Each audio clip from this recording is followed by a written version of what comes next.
نواں باب۔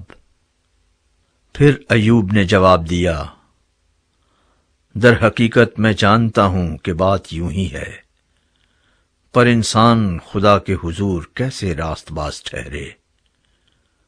اگر وہ اس سے بحث کرنے کو راضی بھی ہو تو یہ 1000 باتوں میں سے اسے ایک کا بھی جواب نہ دے سکے گا۔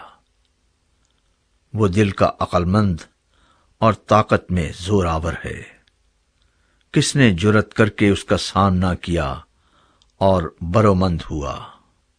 وہ پہاڑوں کو ہٹا دیتا ہے اور انہیں پتہ بھی نہیں لگتا، وہ اپنے قہر میں انہیں الٹ دیتا ہے، وہ زمین کو اس کی جگہ سے ہلا دیتا ہے اور اس کے ستون کانپنے لگتے ہیں۔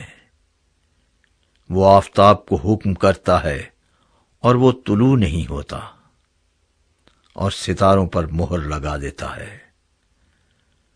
وہ آسمانوں کو اکیلا تان دیتا ہے اور سمندر کی لہروں پر چلتا ہے۔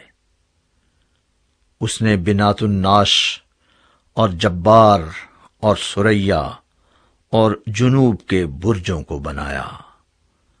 وہ بڑے بڑے کام جو دریافت نہیں ہو سکتے اور بے شمار عجائب کرتا ہے۔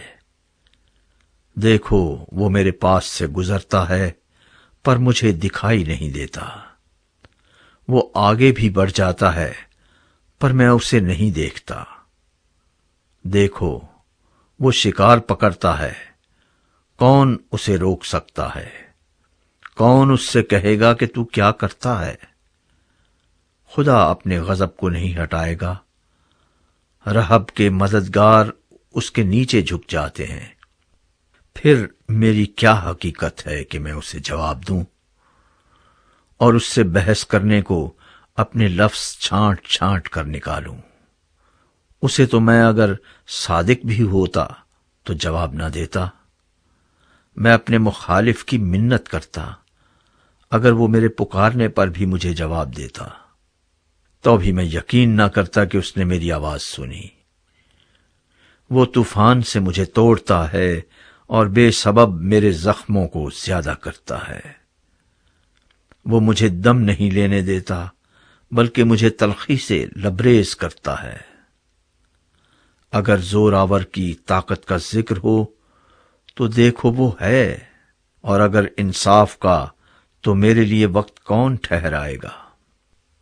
اگر میں صادق بھی ہوں تو بھی میرا ہی منہ مجھے ملزم ٹھہرائے گا، اگر میں کامل بھی ہوں تو بھی یہ مجھے کجرو ثابت کرے گا۔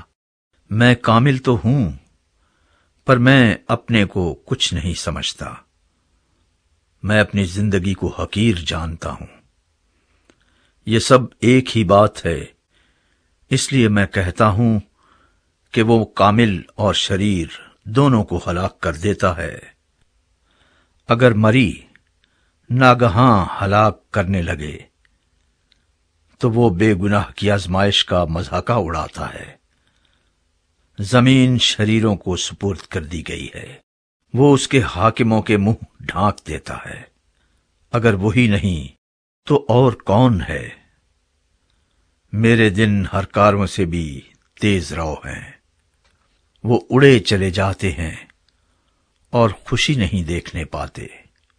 وہ تیز جہازوں کی طرح نکل گئے اور اس عقاب کی مانند جو شکار پر جھپٹتا ہو۔ اگر میں کہوں میں اپنا غم بھلا دوں گا اور اداسی چھوڑ کر دل شاد ہوں گا تو میں اپنے دکھوں سے ڈرتا ہوں۔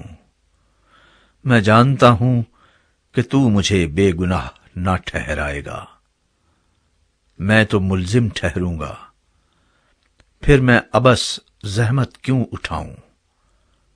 اگر میں اپنے کو برف کے پانی سے دھوؤں اور اپنے ہاتھ کتنے ہی صاف کروں تو بھی تو مجھے کھائی میں غوطہ دے گا اور میرے ہی کپڑے مجھ سے گھن کھائیں گے، کیونکہ وہ میری طرح آدمی نہیں کہ میں اسے جواب دوں اور ہم عدالت میں باہم حاضر ہوں۔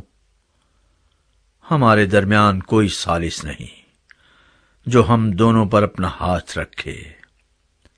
وہ اپنا عصا مجھ سے ہٹا لے اور اس کی ڈراؤنی بات مجھے ہراسان نہ کرے، تب میں کچھ کہوں گا اور اس سے ڈرنے کا نہیں، کیونکہ اپنے آپ میں تو میں ایسا نہیں ہوں۔